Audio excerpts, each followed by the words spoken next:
So the Toronto Raptors lost to the Bulls on Monday. They're now 6-5 and are 15th in the Eastern Conference. I want to look at the third quarter of that Bulls game. That's basically when the Raptors lost the game, getting outscored 28-17. Once again, the offense struggled to score. I just want to show you the offensive possessions the Raptors had so I can actually tell what actually went wrong. So to start the third quarter, it's a 5-point game, 53-58 for the Bulls. So first possession, Gary Trent Jr. offensive foul on the ISO. That's a turnover. Next possession, Koloko. He gets a pretty much a wide open floater, but he just bricks it. Total miss. So next possession, Scotty isolates on Pat Williams, drives in, easy make, right over the defender. Next play, Koloko gets called for the offensive foul. Once again, turnover. Next possession, Fred VanVleet drives on two defenders, horrible miss, Koloko with the putback. Love this post up by Scotty. It's a good look, just a missed basket. Next possession, Fred VanVleet, one of the few times he pushed the ball in transition layup, nice. Next possession, Koloko takes an open floater, miss once again. Then Gary Trent Jr. makes a floater, that's a good shot. Next play, VanVleet takes a horrible contested layup, horrible miss. Then OG misses a freaking alley-oop wide open, holy shit. Then Scotty turns the ball over. Next possession, VanVleet pick and pop.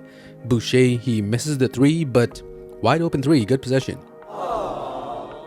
Then the Bulls get called for a technical. You didn't really create that point though. Next is a OG turnover, traveling. Great job. Next you'll see one of the worst mid-range shots in the history of the NBA.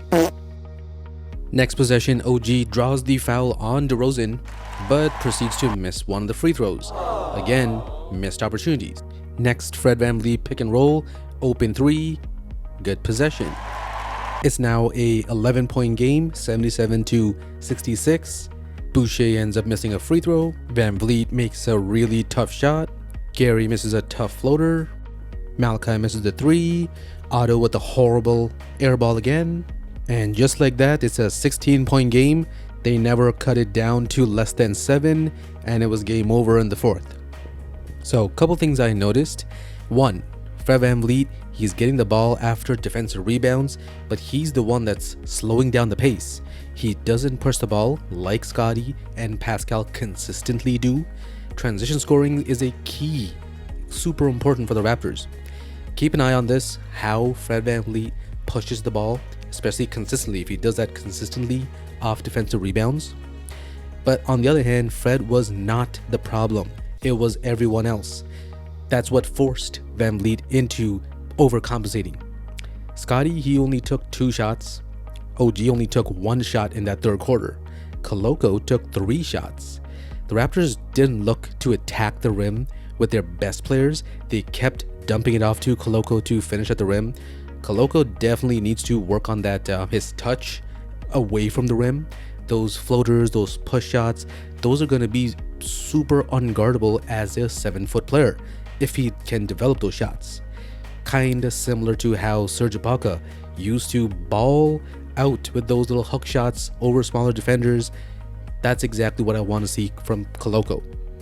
Scotty, he was way too passive, going for jump shots instead of his bread and butter interior scoring. Like I said, he only took 2 shots in that entire third quarter, and both were good looks. He has to stop being so passive, especially when he's got smaller defenders on him. One way to improve this, to actually have the system contribute to Scotty actually taking more attempts, being more aggressive. One way to do this is to not have Fred VanVleet be the outlet pass on transition. He should not be the one that's getting the ball from the rebounder. It should be Scotty. Scotty does push the pace. He does look to get everyone involved. He does thrive in transition. And if he's got the mismatch, he can attack the rim himself. VanVleet, he should be going out into the corners, into the wings to destroy the opponents from 3. Let me know what your thoughts are on the Raptors offense. After that Bulls game on November 7th, the Raptors offense ranks 10th in the league. So let me know, what are your thoughts on the Raptors offense without Siakam? I'm out.